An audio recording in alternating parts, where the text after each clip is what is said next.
Imagine walking into a meeting that you know is going to be difficult. You know that you're going to be challenged. You know that there's going to be one or two of those people that are going to push back, push you, push your buttons. And knowing that you feel confident, capable, not arrogant and cocky, but sure of yourself, that despite the challenges that you know that you're going to face in the next hour, that you've got it, that you can handle it. Imagine feeling confident and competent to do your job. That, my dear, is what we are talking about today. We are talking about developing your path to competent and confident leadership. Hey, my dear, I am leadership development coach Kathy Archer, author of best-selling book, Mastering Confidence, which we are going to touch on a little bit today. What I know is that most women hit this point in their career where they do not feel competent to handle that meeting, where they would much rather take a sick day. And they feel in over their heads. They're wondering if they have what it takes to lead. I know, because I've been there in my career more than once. Here's what I do. In these Facebook Live sessions, in my book, in my online courses, I give you the inner and outer tools to restore that lost confidence so you, my dear, can move from surviving to thriving in both your leadership and your life. I'm going to pop on over and share this into my Confident Women Leaders group. What I want to know while I'm doing this is just put a yes or a thumbs up if you are watching live or on the replay. Have you ever gone into one of those meetings where you have felt anything but confident and competent?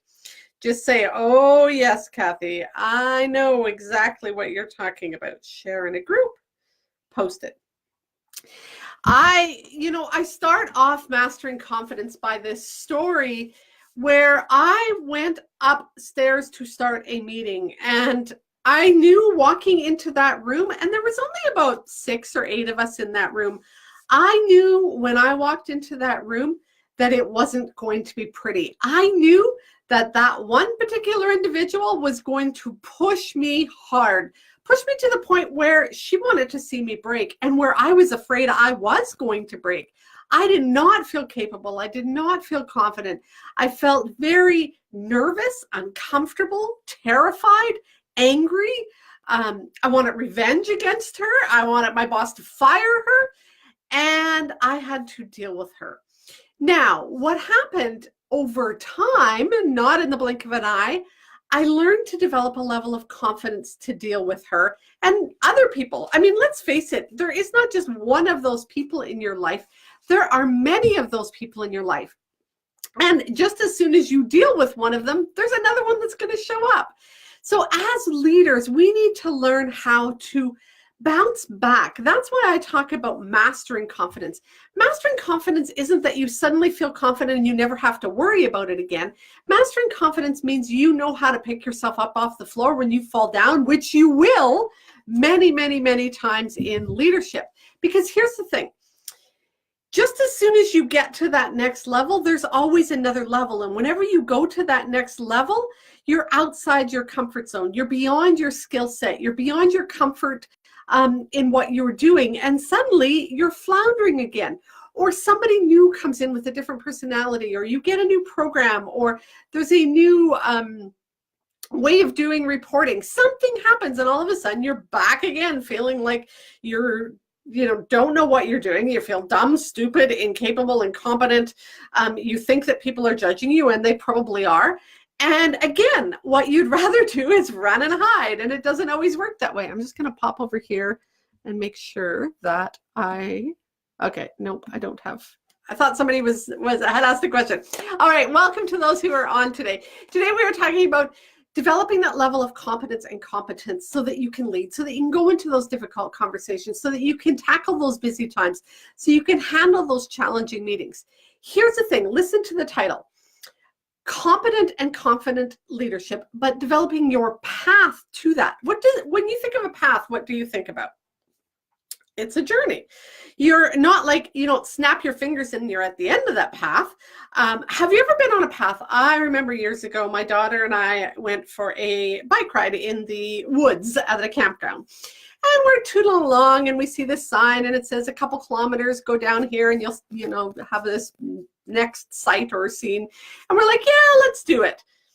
Well, let me tell you, it wasn't long into that path that we kind of lost our way. We were attacked by mosquitoes. Oh my God, the mosquitoes just about killed us, but that wasn't the worst of it. The worst of it was we had to get off our bikes because we got to the point where we didn't know whether we were closer to one end or the other. I'd lost my sense of direction and timing, and I didn't know whether I should turn back or keep going. But we got to that point where we were off our bikes, pushing our bikes, over hills and over trees and stumps. And all of a sudden, these prairie chickens attacked us. And we were like freaking out. I grabbed this stick. I'm beating these birds back. I'm pretty sure it was a mama and her babies. We made it through that journey down that path, but not without a lot of faith. We were singing every church song we could think of. She'd been to summer camp, and so we were singing all these songs. And that's the kind of path that leadership is often. It's not mosquitoes and prairie chickens. It's that, that sits across the hallway from you. It's that boss that drives you nuts. It's that board chair that walks in at 4:00 in the afternoon and asks you for something that they've never mentioned before, and suddenly they need it right now, and you had plans that evening. That's the stuff that we deal with in leadership. And so if we're talking about developing a path, we need to think about, it as a journey, and we need to figure out how to get over that. So here's a couple things. Competence and confidence are two different things. Competence is having the skill set to do something. Have you been taught how to use that computer program? Have you been taught how to properly do performance appraisals? Do you know what it is that your board requires of you? Do you know the parameters around standards or funding applications? Do you know that information? That's the skills. That's competence. You need to know how to, you've probably taken courses like strategic planning, difficult conversations. You've probably done, that kind of work to get to that skill set. And if you haven't, because many of us haven't, you need to figure out what those skills are that you're lacking and where you can learn those.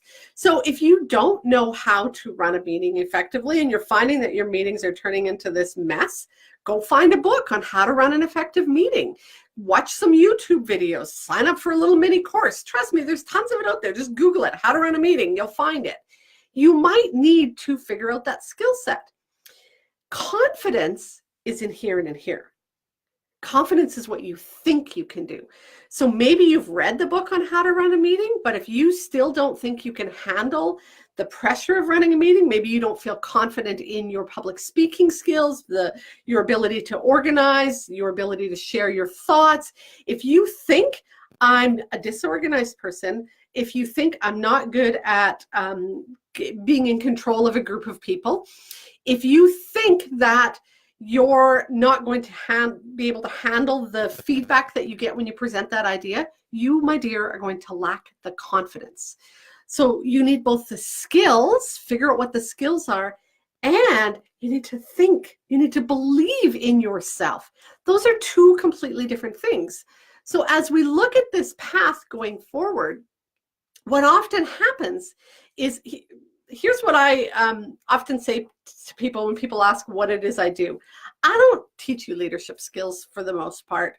There's lots of gurus out there. There's lots of books. There's a ton of things around leadership that you can get.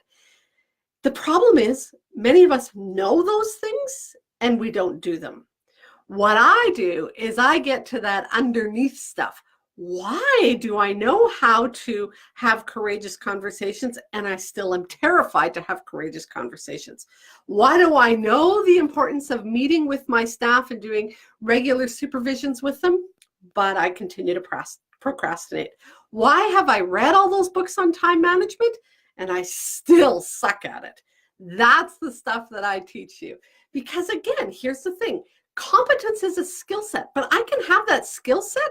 I can know how to do it. I can have been trained over and over and over again. I'm missing a light today. Let's see if that makes a difference. And I still may not do it. Why don't I do it? Because I'm afraid. because I lack faith in myself, because I don't know that I can handle it if I do it. I have been told all my life that I am not very smart or not very organized, and I still believe that. Or I failed and sucked and lost a job and got into a big conflict before, and that's still holding me back. That's the stuff that's not letting me move forward. And that's when you're looking at developing your path to confident and competent leadership. You need to get it at all of those underlying stuff. So here's what you need to look at. What are my beliefs and values? Bottom line starting point is you have to know who you are and what you believe in, what hill you'll die on, what's important to you, why that's important to you, what that means. You have to sit down and do the inner work. And I keep nagging on this, but I'm going to remind you again. Values, if you read my newsletter this morning, is not a word. It's a feeling, an expression. It's a deeply set mess of beliefs that we have. That's a value. Your value of family is probably completely different than my value of family. My value of family today is way different than it was 10 years ago. So the word family is a value, and maybe that's one of your top values, but what does that mean to you? And how do you express that? And how does that show up in your life? And if you are honoring that value, what does it feel like? And if you are not honoring that value, what does it feel like? Well, I can tell you right now, if you're not honoring that value, you feel like crap. And that's why many of us get stuck in this survival mode. So remember, if you haven't been following me for a while, you might not remember this, but this is one of the guide sheets, actually. I'm going to pause and share this because this is an important distinction. One of the guide sheets at the top is called the Surviving to Thriving Continuum. And you probably can't see this and all my crazy notes, but here's where most of us are at. We kind of fall in this range from surviving to thriving. You hear me say that all the time, but what does that mean? Survival mode is when you are barely keeping your head above water. You literally are just surviving your days. And you say that in your head, I just want to get through today. I just need to get through this meeting. I just need to get through this next hour. You probably have mental health issues, struggling with depression or anxiety. Your marriage may be falling apart. You may have health issues. Your work environment is likely a toxic work environment or close to it. That's survival mode. And let me tell you, that is not a fun place to be. But some of us are there, and sometimes we go there for periods of time, really, really busy time. Maybe you're working on a proposal, you're filling out a grant proposal, you're opening a new building, starting a new project, something's going on that you're really crazy busy. We might be in survival mode for a time, and that's okay. But we can't live in survival mode for forever. The other end of the spectrum is that thriving place. Thriving is when you get up every morning and you're excited to go to work, you're engaged in your work, you feel like you're doing meaningful work, you know you're making a difference, you get there, you get through tasks that you need to do, you have engaging conversations. Sometimes you'll say things like, I love my job. You guys are making a real difference and you feel a part of a team. That's thriving. So those are the two ends of the spectrum. Where many of us land is right flat in the middle. And that's that coping space. It's that space where we're tolerating things, we're settling. Think of Groundhog Day. I get up, I go to work. I get up, I go to work. The whole hamster wheel, like round and round and round. And it's just, you're there. And some days are better than others, but reality is you just have a job. And you get up and you do your job and you don't love it, you don't hate it, but you're sitting there. And that's really not a fun place to be either. And again, you might be there for a while, but if you spend your whole life there, and at the end of your life, somebody says to you, what did you do? And you're like, yeah, I went to work every day. I don't think you're going to feel very good saying that. What I think you want to say, in fact, what I'm pretty sure you want to say is, I went to work every day and I made a difference. I felt good about the work I did. I was challenged, but challenged in a good way. I was called upon to use my strengths. I found the best in other people and I developed them and I grew them to their potential. And together we did some amazing work. Isn't that where you want to be? I do. And I did. And I moved myself to that place, and you can too. If you are stuck in either surviving or tolerating, this is where you need this plan to move forward. So this is one of the guide sheets. It's to kind of get a sense of where do I land on that continuum. And again, to land anywhere on the continuum is not right or wrong. It's the awareness that you're there and how long are you going to stay there for. The second guide sheet that I want to talk about today is creating that thriving target. So if you want to create that path to get to that place where you're feeling competent and confident, what you need to do is take a look at what feeling competent and confident looks like. And that's what this worksheet, Creating a Thriving Target, helps you do. When you get to that place, what's going to be happening for you? Remember the story at the beginning of today? When I said you walk into a room, you know it's going to be a difficult conversation, and you stay with it. You have the confidence that you can handle it when people push back, when people question your authority, when people question your decisions. You know that you can be decisive, make those decisions, communicate those decisions in a positive way, and recognize that not everybody's going to be happy and still go with it. That's that place that you want to be. It takes some time to really figure that out. But when you do, when you get clear in your head, and I always talk about creating a vision movie. It's not just a word or two, I feel confident to handle meetings. Imagine yourself, play a reel in your head where you watch yourself walk into that meeting, where you watch yourself share the message, where you watch somebody question your decision, push back on what you've decided, when they question your authority, and you watch how that hits you and how you handle that and come back with a confident reply rather than a reaction where you like are sarcastic or shut down, and you go, okay, I feel the urge to shut down, but I don't. I, roll my shoulders back. Remember power posing, right, that we've talked about? I feel confident to handle things. And so you roll your shoulders back and you just lift your chin up a little bit and you feel confident and you reply to that person. You help them understand it a little bit better. You clarify, you have some compassion for how this decision is going to affect them. Do you see that vision movie? That's what I'm talking about. So that's the other thing you need to do is create your thriving target.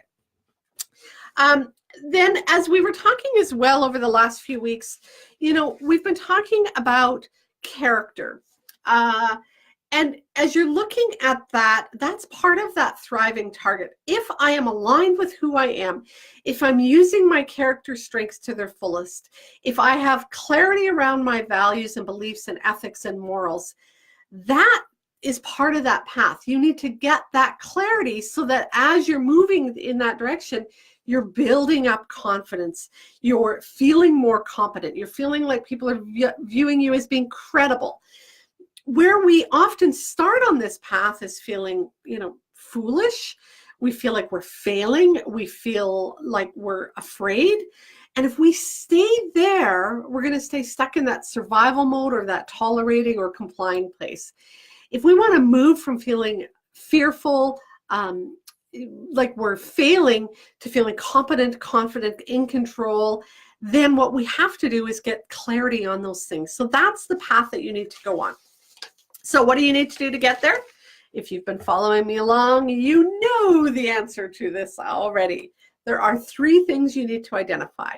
Where am I today? Where is it that I want to be? And what do I need to do to get there? That first guide sheet around surviving to thriving is where am I? Where do I land on the continuum? Where do I want to be? Is that thriving target. Create that thriving target. Then sit down and figure out what is it that I need to do to get there. If you need more confidence, go grab Mastering Confidence. There's a free course in here. Go sign up for the free course. If you've done the free course, if you've read the book already and you're still struggling, go through it again. There are always lessons there. And again, that's the whole part about Mastering Confidence. You don't get to that point and then you never have to work on it again. It is a continuous journey. And so maybe you need to reread the whole book. Maybe you just need to pop open certain sections. It's getting that real sense of that inner guidance cycle and actively using it on a daily basis. Pausing. Where am I at? What are my feelings? Okay. How does that, fit with my values? Am I reacting? Am I responding? What's going on in my body? Do I feel tense? Is my heart racing? Is my tummy churning? Okay, that's telling me I'm fearful. What am I afraid of? I'm afraid that she's going to push back. Okay, what's the real, right? That's that pause, ponder, pivot, perceive. You have to go through that. If you're going to go on this path to finding that confidence and competence, you have to do this inner work. That really does require, in my mind, that you get yourself a journal. I'm not talking Dear Diary journal. I'm talking some loose leaf paper, a notebook, scribbler, whatever you want to use, and start to notice what's going on in you. Create that plan then. What's the plan that you need to do to get there? I need to have these thoughts. Remember, confidence is in your head. What are the thoughts that you have to create to get there?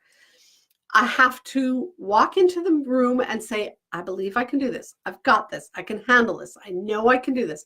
I know it's going to be hard, but I've been working on this and I've got the strength. I was power posing before I came in here. Lord knows that's going to help me. That's the thoughts, not, oh crap, this is going to go bad. And oh no, she's going to, I don't know, I'm going to do this. And I just would rather not be here. Change your thoughts. That's part of your plan, right?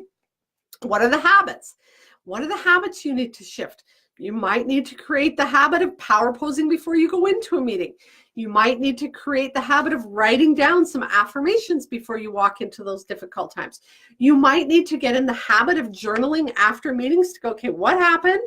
Going through the whole inner guidance cycle, which is again in Mastering Confidence. What went on? What were the thoughts that I had when I snapped at her? And going back and doing that, those are the habits. So that's what your plan needs to include. So if you are starting to create your plan, the third guide sheet is the mistakes, the 5 mistakes that women often make when they plan. And if you've got this download before, go grab it again and go through it again, because you've probably developed a plan, but you've missed one of these steps. And in this guide sheet, I also give you the corrections. If you've made this mistake, here's the correction. I don't have time to go through them all today. And in fact, it's when you go through them on your own sometimes and highlight them and notice them that you're going to go, oh crap, that's what I've been doing, or that's what I haven't been doing.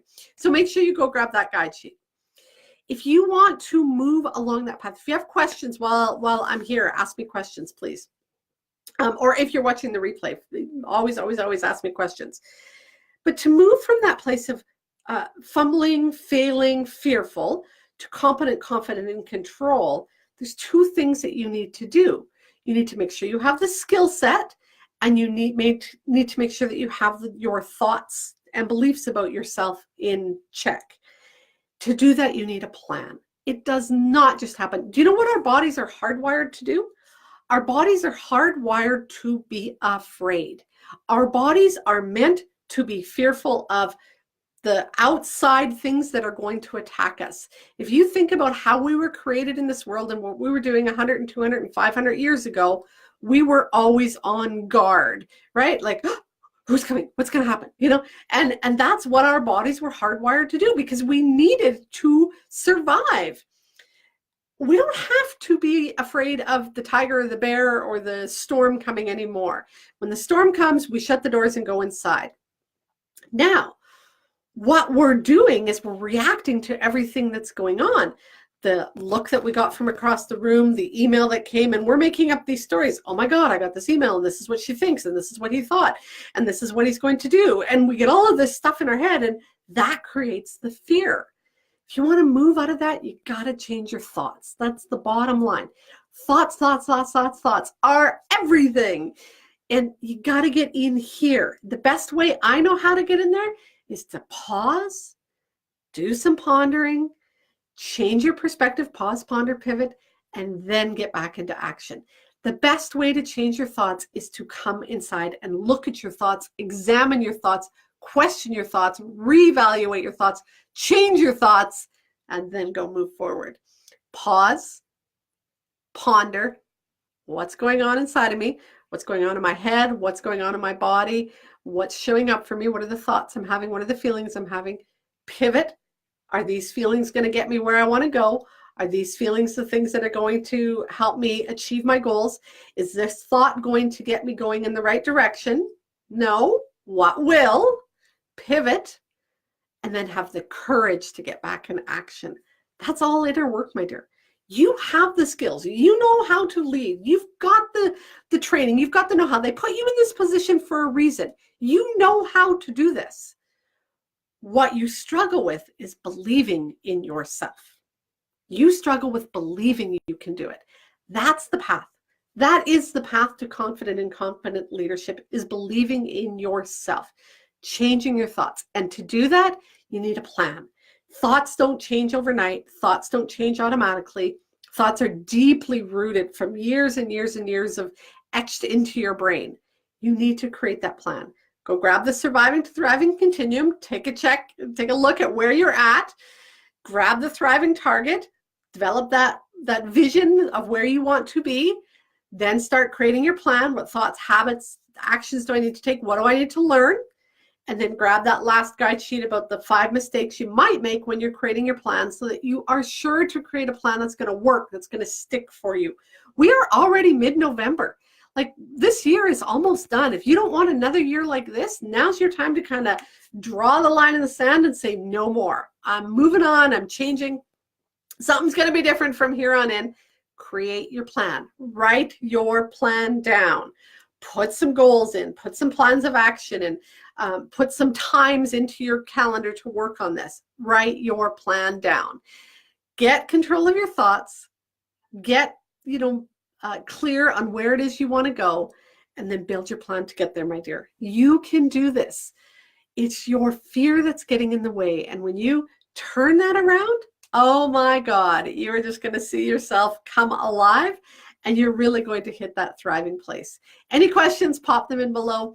I want to make sure that you've got all this stuff ready for you. If you want help creating that plan, make sure you go to myblueprintforchange.com. That's the course that I do, where I walk you through this, like, in detail, exercise after exercise after exercise, to really look more deeply at where am I, where do I want to go, and what do I need to do to get there? What are the thoughts that are getting in my way? What are the beliefs that are getting in the way? What habits aren't working for me? What habits do I need to create? What do I need to learn? Who do I need to ask for help? Blueprint for Change does all of that. And that's the bottom line.